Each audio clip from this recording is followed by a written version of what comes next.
반갑습니다. 한 주간 잘 지내셨나요? 오늘은 김동건 교수님의 예수의 6장 예수의 윤리를 함께 보도록 하겠습니다.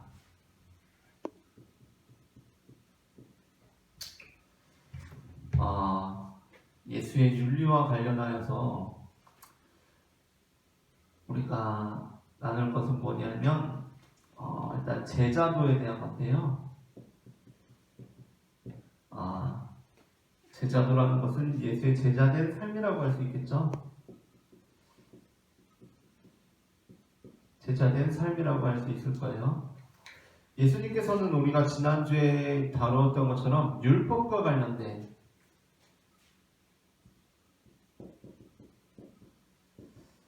말씀들을 하셨죠. 기존의 율법을 넘어서는 말씀들을 많이 하셨어요. 그렇죠? 이건 우리가 이제 보자면은 특별히 대표적으로 이제 안식일법에 대한 거라고 할 수가 있었고, 어떻게 보면 종교적인, 우리가 이런 말을 쓰기는 조금 그렇긴 하지만 어쨌든 종교적인 면에서 말씀을 하셨다라고 이렇게 볼 수가 있겠고, 그런데 이제 윤리라는 것은 조금 다르죠. 그렇죠? 윤리라는 것은 어떤 거냐면 보다 이 율법이고 안식일이고 종교적인 말씀이라기보다 물론 이제 그 당시는 뭐 그런 종교와 사회가 분리된 사회가 아닙니다. 특히 이스라엘에서는. 그렇죠? 그러나 지금 우리가 구분해서 보자면 윤리라는 것은 조금 더 보편적인 성격을 가질 수 있는 것 같아요. 그렇죠? 보편적이고 보다 어떤 사회적인 성격을 갖는 메시지들이에요. 그러니까 우리가 이 땅에서 어떻게 다른 사람과의 관계 안에서 어떤 공동체로서의 규범을 가지고 살아갈 수 있느냐가 바로 이 윤리적인 메시지들이라고 할 수가 있겠는데, 예수님께서는 이에 대해서도 이전에 우리가 다뤘던 율법과 마찬가지로 그것을 넘어서는 말씀들을 많이 하셨죠. 이 두 개가 물론 중복되는 면이 있습니다만 윤리적으로 어떠한 말씀들을 하셨습니까? 예수님께서는 원수를 사랑하라고 말씀하시죠. 예수님께서는 원수까지도 사랑하라, 아주 대표적인 말씀입니다. 원수를 사랑하라는 말씀을 하세요. 근데 이제 이게 첫 번째로 우리 교재에서는 이 예수님의 윤리적인 메시지가 어떠한 면과 관련지어져서 이해되어야 한다라고 얘기를 하냐면 바로 종말론이에요. 종말론.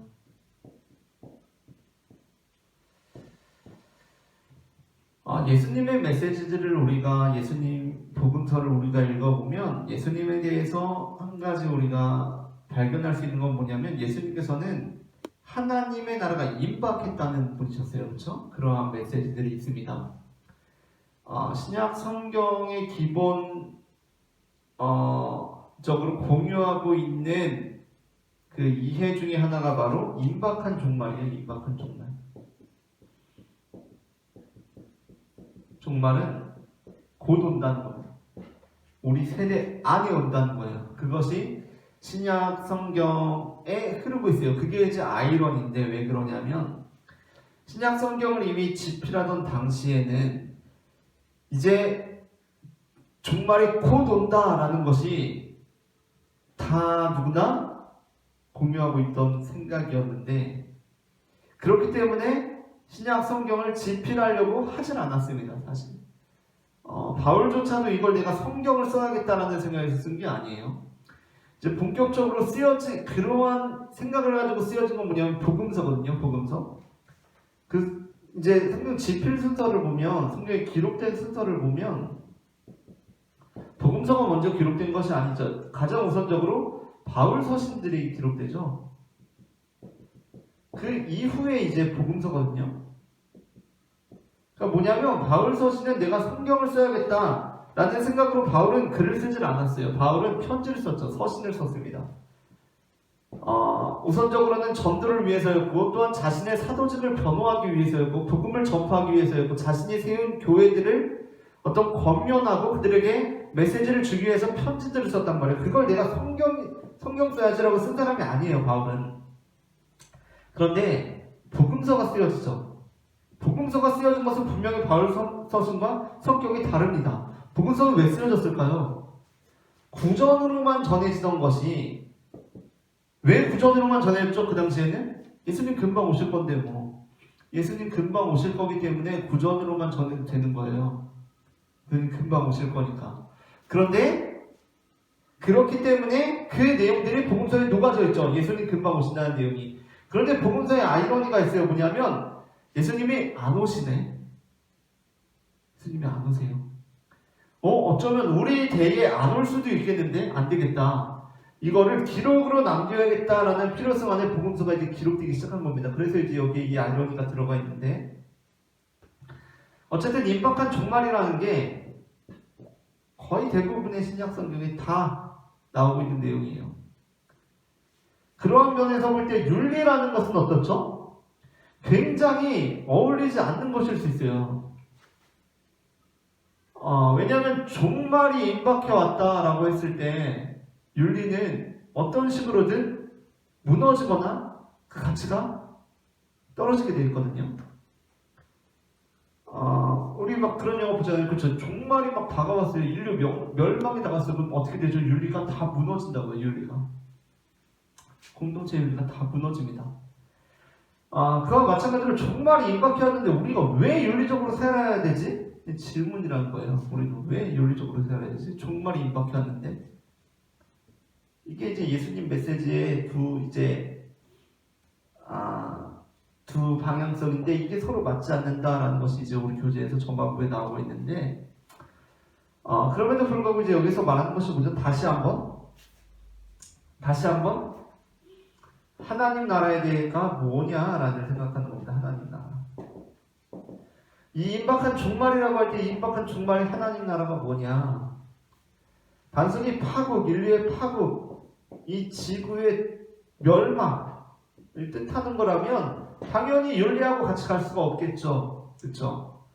그러나 우리가 이제까지 보았던 것처럼 예수님께서 말씀하신 하나님 나라는 단순히 파국과 멸망이 아니다. 예수님께서 말씀하신 하나님 나라는 이 땅 가운데 임재해 들어오시는 이 땅 가운데 이루어지는 하나님 나라다라는 것을 볼 때 우리는 윤리와 함께 갈 수 있을 것이다 라고 이렇게 종말론과 관련해서 이 윤리를 이렇게 정리를 하고 있고요. 그리고 근데 이제 여기에서 또 하나 중요한 문제가 나타납니다. 뭐냐면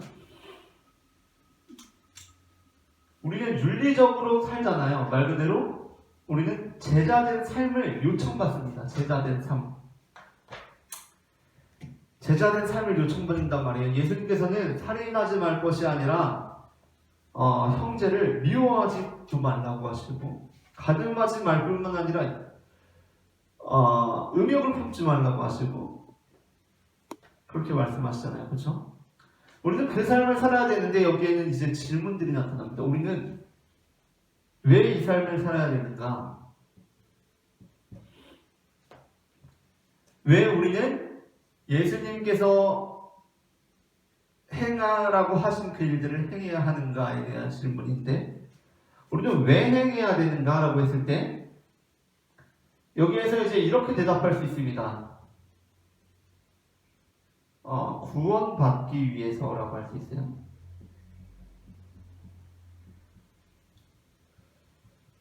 이렇게 하는 순간 우리는 다시 한번 함정에 빠지게 되는 거죠. 그렇죠? 우리는 왜 예수님께서 말씀하신 대로 살아야 하는가? 우리는 구원받기 위해서 그렇게 합니다라고 했을 때 이것은 예수님께서 비판하신 바리새인, 서기관, 기존 체제와 전혀 다를 것이 없는 입장이라는 거예요. 자, 예수님께서 너희는 살인하지 말라 들었으나 너희는 그것뿐만 아니라 미워하지 말아야 된다. 너희는 간음하지 말 뿐만 아니라 너희는 음욕을 품어서도 안 된다라고 하셨을 때 우리가 그 모든 것들을 행하는 것이 단순히 구원을 받기 위해서라고 한다면 그 살인에서 미움으로 간음에서 음욕으로 보다 수준만 높아졌을 뿐이지 우리에게는 오히려 어때요? 더욱더 높은 수준이 요구되는 바리새인과 서기관과 기존 체제와 동일한 방향이라는 거예요. 그렇죠? 동일한 방향이라는 겁니다. 그렇기 때문에 우리는 여기에 대해서 어떻게 대답을 해야 하는가? 우리는 왜 이러한 삶을 사는가? 우리는 이 시기를 더 앞당겨야 됩니다. 우리는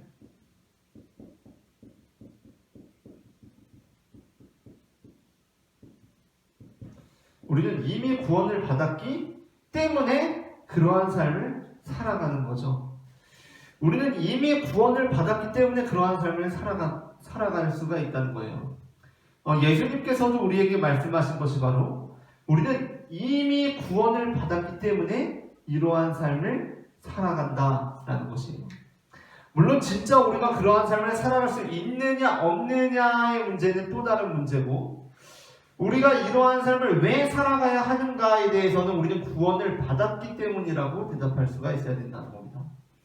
자, 10,000달란트 탕감받은 종의 비유가 있어요. 10,000달란트 탕감받은 종의 비유에서 10,000달란트를 이 종이 탕감을 받을 때 그에게 너가 이제까지 어떠한 일들을 했기 때문에 너는 10,000달란트를 탕감해 주겠다 라고 말씀하시는 것이 아니죠. 이 사람은 어떤 사람이냐면 10,000달란트를 탕감받은 사람으로 나온단 말이에요. 자, 우리 한번 이 사람의 입장에서 이렇게 생각해 봅시다. 이 사람이 다른 어떤 자신에게 100데나리온 빚진 사람을 만났어요. 10,000원 빚진 사람을 만났습니다. 이 사람을 만났을 때 이 사람의 상황은 어떠한 사람이죠? 이 사람의 상황이 어떻습니까? 내가 이 사람을 이 사람이 나한테 10,000원 빚진 것을 내가 탕감해주면 나는 나중에 1억 빚진 것을 탕감받을 수 있는 상황이에요? 그게 아니죠. 어떤 상황이에요? 이 사람은 이미 1억을 10,000달란트를 탕감받은 사람이란 말이에요. 탕감받은 사람으로서 지금 살아가고 있는 거예요. 이 사람이 그렇다면 저 사람의 10,000원 100데나리온을 탕감해 줄 수 있느냐 없느냐, 이 사람을 왜 탕감을 해줘야 하느냐, 그 문제를 우리는 어디에서 찾을 수 있습니까? 그 이유를. 이 사람은 절대로 자신의 빚을 탕감받기 위해서 이 사람의 빚을 탕감해 줄 이유가 없어요. 그렇죠? 그러나 이 사람은 마땅히 탕감을 해 주어야만 해요. 왜죠? 이미 구원을 받았기 때문이에요. 이미 구원을 받았기 때문에. 이것이 바로 예수님께서 우리에게 그러한 삶을 요청하시는 이유라는 겁니다. 그러한 삶을 요청하시는 이유예요. 만일 우리가 이러한 제자도의 삶, 말 그대로 결단으로 구원에 이를 수 있는 것이라면 결국 예수님께서 행하신 말씀들, 그것은 기존의 체제와 동일한 말씀들이고, 그래서 우리는 똑같은 길을 갈 수밖에 없다는 겁니다. 이렇게 될 때는 우리에게 모든 것이 달려있는 거죠. 우리에게 모든 것이 달려있는 거예요.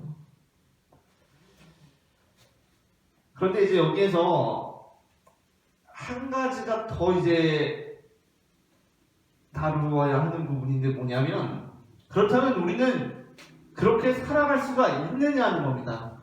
예수님께서 말씀하신 대로 원수를 사랑하면서 우리는 살아갈 수 있는가? 우리는 원수를 사랑하면서 살아갈 수 있는가? 우리는 정말이 제자된 삶을 살아갈 수 있느냐의 문제인데,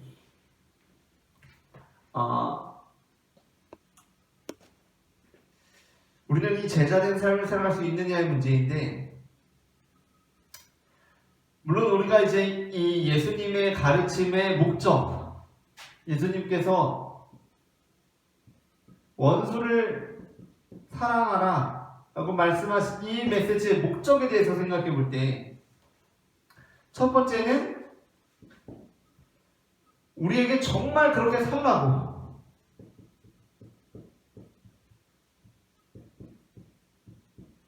또 살 수 있다라는 메시지로 이렇게 전하셨을 가능성이 있고, 또 하나는 우리 모두가 그에 도달할 수 없다.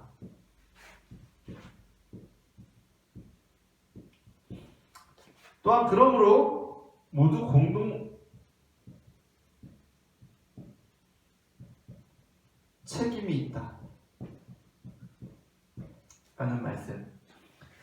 이러한 것들이 모두 가능할 것 같아요. 그러니까 예수님께서 우리에게 그렇게 말씀하신 것은 정말 우리가 그러한 삶을 살기를 원하시고 또 그러한 삶을 예수님께서는 사셨고 우리 또한 그러한 삶을 살 수 있다.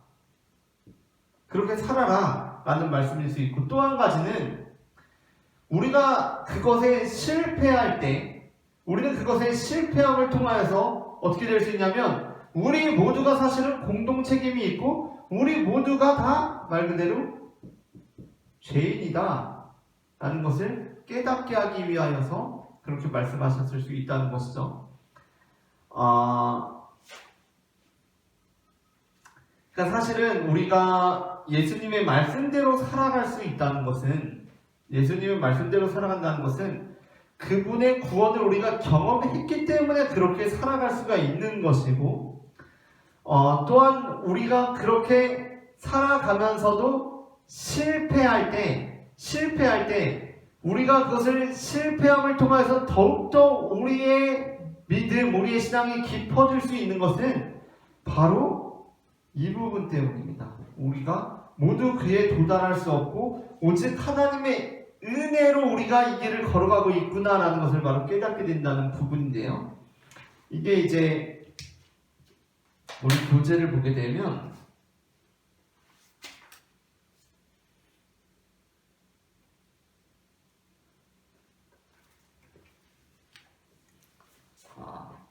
이 부분을 한번 읽어보고 싶어요. 329페이지의 세 번째 문단입니다. 예수가 내용 없는 결단을 요청한 것은 아닐까? 아니다. 결코 예수는 공허한 결단을 요청하지 않았다. 결단의 내용은 무엇인가? 아무것도 보장되지 않은 미래를 향해 결단을 할 때 인간은 은혜를 만난다. 인간이 전실존으로 자신의 책임성을 가지고 결단에 임할 때 인간은 결단할 수 없는 자신을 마주할 것이다. 이것이 이제 대단히 중요한데요. 인간은 결단을 하는데 그 결단대로 내가 살 수 없구나라는 것을 발견하게 된다는 겁니다.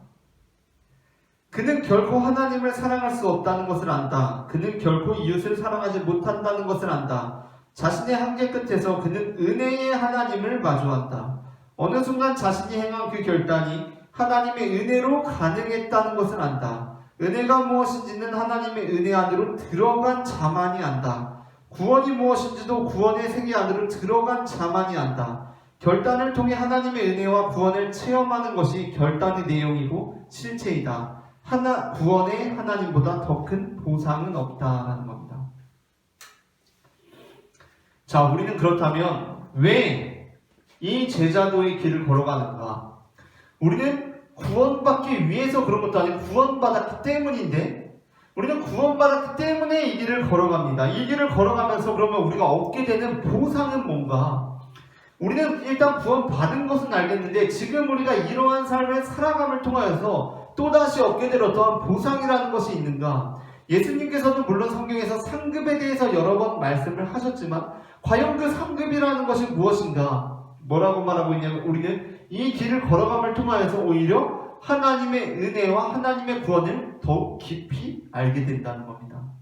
내가 그 결단을 하지만 그 결단대로 살아가지 못하는 나 자신을 보면서 그것이 패배와 실망감으로 나에게 다가오는 것이 아니라 그럼에도 불구하고 나에게 구원을 베푸신 하나님에 대한 이 은혜가 더 깊어진다는 거예요. 그리고 이 구원과 은혜는 이 길을 걸어가는 자만이 느끼고 알 수 있으며 이 길을 걸어가지 않고 밖에서 보는 사람들은 이 길에서 임하는 은혜를 결코 이해할 수가 없다는 겁니다. 이것이 예수님의 윤리와 관련하여서 우리의 제자도의 삶에 관하여서 정리한 내용이라고 할 수가 있겠습니다. 자, 오늘은 여기까지 하도록 하고요. 다음은 다음 장에서 또 뵙도록 하겠습니다. 감사합니다.